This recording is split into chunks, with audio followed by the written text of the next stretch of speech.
Good afternoon, Anytime Fitness family.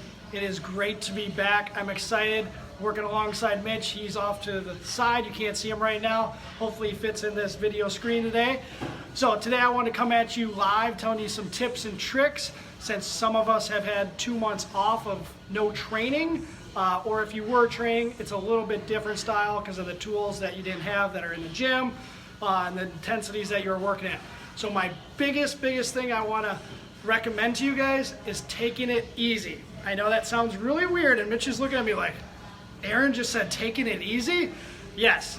So when you're not working and training like you were when you left, you decondition very fast. So it's important to scale back in your workouts when you first get back in the gym, because that could lead to overtraining and potentially injuries. And we don't want to get injured now that we're back fresh and ready to go. Ain't that right, Mitch? Come on in here, Mitch. Everybody's been waiting for this moment. There he is, ladies and gentlemen. So Mitch, tell us a little bit about, like, from your professional background with training and not training, like, not 2 months off, but just a little bit. What does that do to the body? I can notice the effects in less than a week. Less than a week. So your body does decondition in a week and a half to a week, depending on the individual. So if you crush it, say you came in here yesterday, Mitch, and you crushed, say, 1,000 calories on the heart rate system, all right, you might be a little bit more sore and stiff today. So then you come in today, all right, you might push it again, which could lead to potential like hamstring pull, shoulder injury, something of that nature. Absolutely. And then all of a sudden that puts you out even more, like a couple months, with having the gyms open. And then also that could be a bigger bill that you're going to go see your physical therapist. One of the things I've done for my workouts, Aaron, and I don't know if anyone can take something from this, but I did a lot of breakdown of muscle groups prior to COVID, and I'd spend 45 minutes to an hour on a single muscle group. Well, I can only do so much with cinder blocks at my house, and I can only do so much with what I was able to work with at my house. So what I'm doing for the first couple of weeks, 3-4 weeks, is I'm doing a full body workout and hitting every single muscle group each time I work out, so that I'm conditioning my body to take that next step to get to like 45 minutes on that specific muscle group. So I'm only hitting it for 6 sets in a workout versus 16 to 20, if that makes sense. Yeah. So for me, a lot of the things I'm recommending a lot of individuals that are coming to see me, I would scale it down to 2 sets of 8.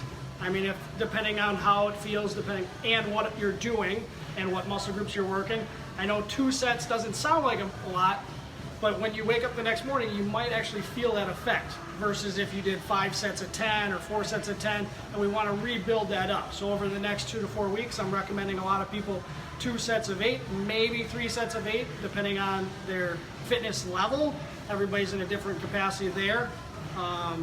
You know, I'm just very passionate about, like, you're back, we're all excited. I don't want that overexcitement to lead to something that could potentially be worse. Think of your body like a seed, like a plant, right? You gotta water that plant. Yeah, you gotta water, especially when it's littler, right? You need to water a little more often, right? What kind of water was at your house? You grew up pretty big. Good Need water. some of that water. Well watered. We grew up in the country. But as that plant gets stronger, maybe you don't need to water it as much because it's got established root base, right? So just think about, you're coming in here and you're looking to build some roots again. So you want to water that plant frequently, often, right? Then as your plant starts to grow and blossom, maybe you just water it a little bit less, but you're watering it, right? That's a great analogy. I love that. So if you want to blossom like Mitch, you got to have the foundation, the roots. So it all starts with the fundamentals of what you're doing. Instead of just pumping some heavy weights, you know, start from the building blocks of a goblet squat, doing some glute bridges from the floor, planks. I was just doing those this morning. You know, and progressing that way. And everybody's at different levels, so it's just important to be in tune with your body and just know, like, if you're noticing like it's a little bit harder and your form's going to suffer, kind of drop down a little bit. Guys, what I'm willing to do just to help the community of Ripon is Thursday, Aaron and I will be working out together, and I'm going to record his workout so you guys can see what a true fitness professional does. And then we'll post it for you on Thursday. Thursday morning, if you want to join in on the action, Mitch and I will be here. What time again? 9:30. 9:30, we'll be here. So pump some iron. Just Arnold not very heavy. Schwarzenegger We're might going stop by. to stick to the recommendation, obviously. Right. But yeah, So those are some of the things I wanted to cover today that I've experienced when I'm working with individuals, and just stressing the importance of you're excited, like everybody's like ready to rock and roll. Oh yeah, the excitement level's up here, and we've got to bring it to right here. We've got to do it in moderation. Be safe, people. Also, since you mentioned your video of your cinder box, you want to give your TikTok handle so the followers out there can follow you? If you guys are looking for somebody to follow on TikTok, I think it's Mitch Bone. I think it is, yeah. Yeah. But TikTok, anytime.fitness.rippin, if you want to see some of the videos we've created here. Coots Lures, hashtag Coots Lures, hashtag Aaron Williams. Huge hashtag sponsors Jordan of the gym. She'll be in tonight. If you guys are wanting to see Jordan, she'll be in tonight for a workout. She is doing autographs post-workout, so feel free to stop by and get one. Stop in. You can get an autograph from Jordan Ray. All right, you guys have a great rest of your day, and thank you, Mitch. Yep, thank you.